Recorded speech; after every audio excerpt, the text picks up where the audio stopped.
Pertama-tama, kita perlu menyampaikan rasa empati kita atas meninggalnya 5 korban tragedi jatuhnya lift milik Ayutera Resort di Kabupaten Gianyar, Bali. Kejadian itu terjadi pada tanggal 1 September 2023, kira-kira tengah hari, ketika 5 pegawai atau karyawan lepas dari resort tersebut akan naik ke wilayah resort di ketinggian 100 meter kurang lebih, menaiki sebuah lift yang terletak di luar dan mendaki dengan keterjalan 30 derajat. Namun ternyata kabel baja penarik putus dan akhirnya lift itu meluncur dengan deras dan mengakibatkan meninggalnya kelima karyawan lepas tersebut. Kita turut berduka cita karenanya. Polisi mendapati bahwa lift tersebut dibangun pada tahun 2019 dan terakhir diservis pada tahun 2021. Dan mereka mendapati bahwa hanya ada satu utas kabel baja yang seharusnya 3. Kemudian rem tidak berfungsi.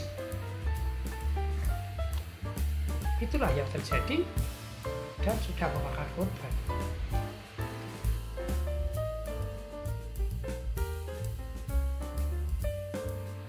Ada begitu banyak kejadian sebagai akibat dari kecerobohan bangsa Indonesia. Misalnya,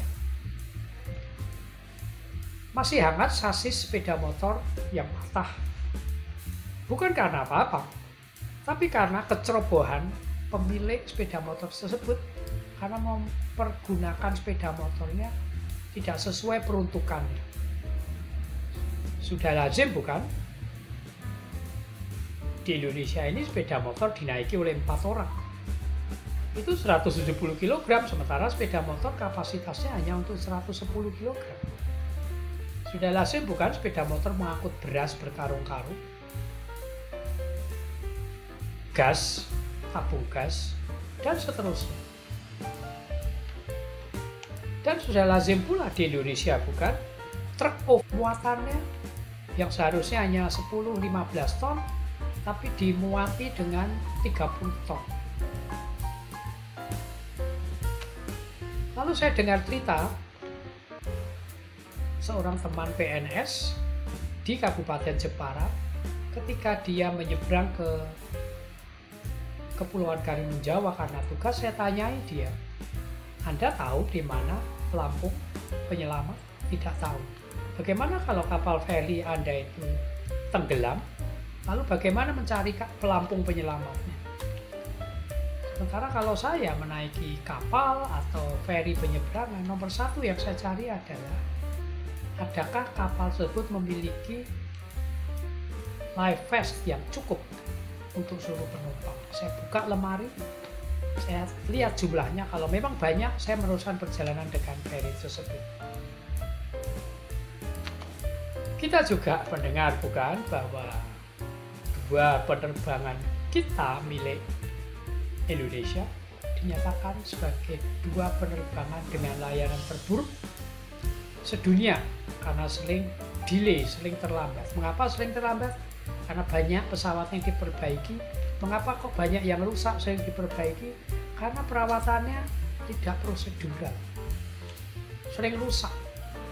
Dan salah satu dari 2 airline tersebut ada-ada saja sering kecelakaannya itu aneh-aneh.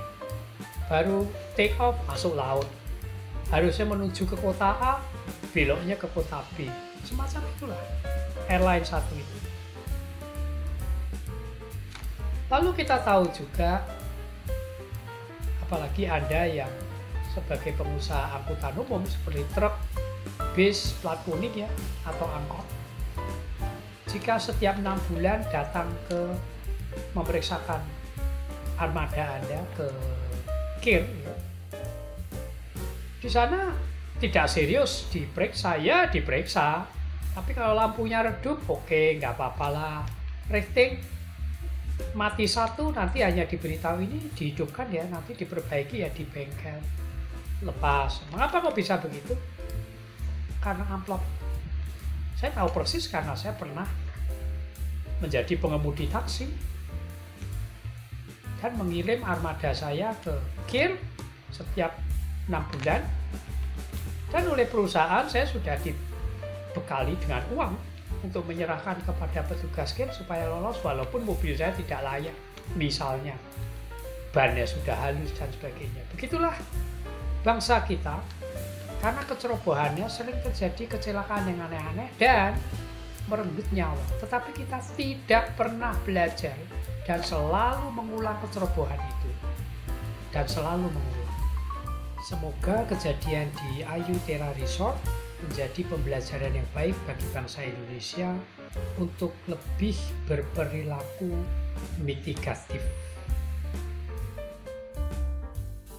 Demikianlah, pahami fakta.